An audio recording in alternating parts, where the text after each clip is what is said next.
Yo, so my name's Indigo, or Indy for short. I'm in Kent right now, near the sea. It's where I live. And I'm on my break. I work on a construction site right now. One of the most difficult jobs that I've ever had to navigate. I'm doing this video because I'm standing on the site, digging trenches, thinking this Babylonian 9-to-5 slavery, it can't bang for me. I've been in the job for 2 months. It can't bang for me much longer. I find it so challenging, so difficult, knowing I'm working 1 day a week to pay my taxes for Babylon, to go and bomb Palestine, to arm Israel. I find it hard, man. So, something that I've resisted basically my entire adult life is taking social media serious. Everything I've done, I just wing it. I speak from my heart. I don't really look into the business side. I don't really look on how I can capitalize and make money from it. Now that all changes. I'm not saying I'm gonna suddenly jump off the business side, gonna start making some serious P's, but I've realized and recognized and understood that there's a niche on social media for someone who's raw and authentic like myself. And of course, there's many raw and authentic people on social media, and I say, bless up to you. But I want to contribute to that too. So, if you're watching this, well, welcome to #video1. I don't know what I'm going to call it. It's going to develop. And it will get to the point where I've replaced giving 9 hours of my sweat equity to Babylon to pay rent and to pay for just like survival things like food. And then I'll be putting in 9 hours a day doing research, preparing myself, listening to multiple podcasts, having dialogues, traveling and having interviews with people, and trying to navigate this world right here, right now. This is the most difficult time to navigate. Most difficult time to navigate. Black, white, Asian, Ukraine, Russia, Israel, Iran. And the first piece of news I'm going to speak about, and it's going to be something where I'm looking at the world and I'm analysing it from my perspective and from the perspective of people whose eyes may be closed, is the ASTRAZENECA news. Now, everyone's talking about it. Everyone's going wild about this. And for people like me, and I'm maybe assuming people like you, this is a time when we could easily be like, I told you so, I told you so. But listen, we are not here to carry that vibration. This is going to bring about a lot of uncomfortableness for people. There's still people out there that have taken multiple AstraZeneca shots and they're okay right now, but they know that it's in their body, and they're looking at the news and they're saying, wait, all of these vaccines have been, I shouldn't have said vaccine, should I? I'm going to have to get used to this. But yeah, all of these snake oils are being recalled globally. This is a major time. I'm reading a book right now called a handbook for the new paradigm, and it's a man writing. He believes he's channeling higher vibrational entities from a different dimension. Now, regardless of your opinion on that, the information is what I'm talking about here. The darker things get is actually part of the plan of the new Earth, the 5D world that we're all talking about. Beautiful Gaia.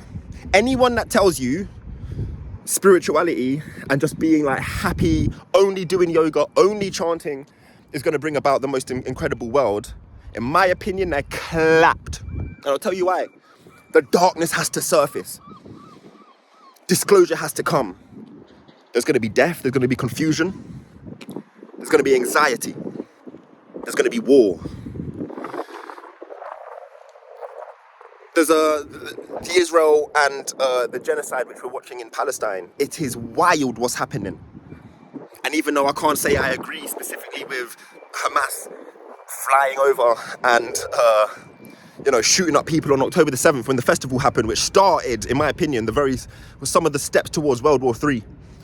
Not to say that I agree with that, but at the same time, if for 70 years, some people have been coming, slicing off my father's head, trying to kill me, trying to rape me, trying to oppress me, which is what Israel has done to the Palestinians. Hamas is a result of that. Not saying it's a good or bad result, but it is a result of that. Nothing's black or white. Nothing's yellow or green. Everything is inseparable. And I'm going to start to navigate much more professionally how I feel. This is one of the very first videos. I'm on my lunch break. I've got 3 minutes to get back to lunch. So it's raw, it's real. You might not even be able to hear me. It might be too windy. But I just thought, let me just come by the sea.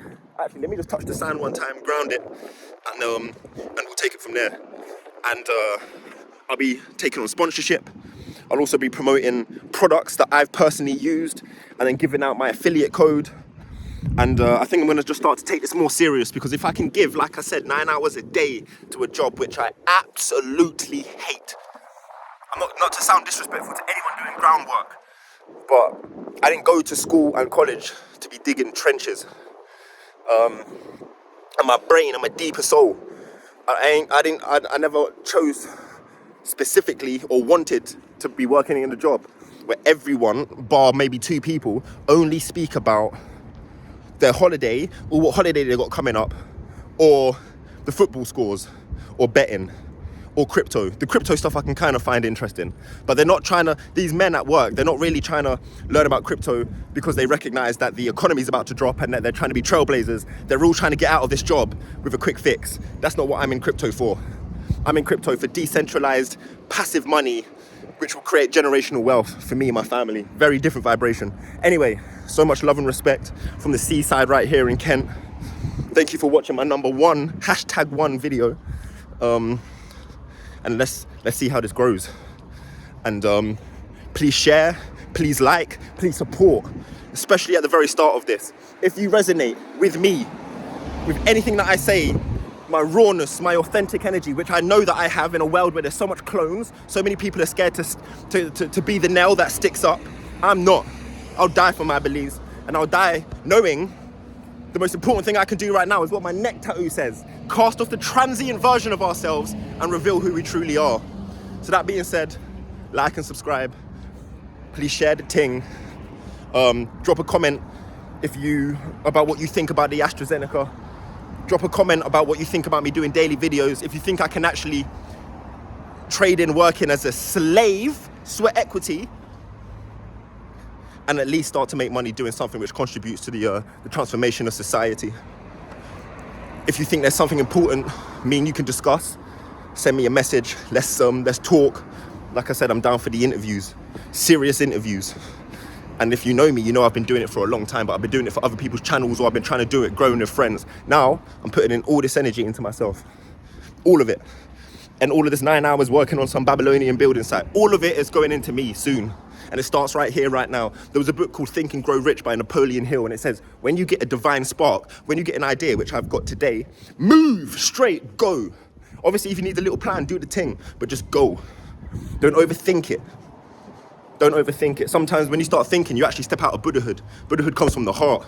Then you start thinking, you start getting doubts, you start thinking about small me, you start thinking about ego, vanity. How are you going to be perceived? Nah, man, bun it. Everyone knows that I was the person that opened up Milan Fashion Week, first guy to open up Milan Fashion Week for Women's Fashion Week with dreadlocks. That's historic shit. Now I'm out here in Kent building, on a building site. I had to humble myself, had to make money, and had to keep surviving. 98% of the world makes something like $2 a day, working in sweat equity jobs, in sweatshops. Children trying to mine the ingredients for this phone for me to talk to you. Yeah, it's all about perspective. In the so-called third world countries, I'm a rich guy, you know. Here, I'm a broke-ass person. So, again, perspective. So much love. Before you try to save the world, make sure you're caring about the homeless person in your local town, yeah? Bless.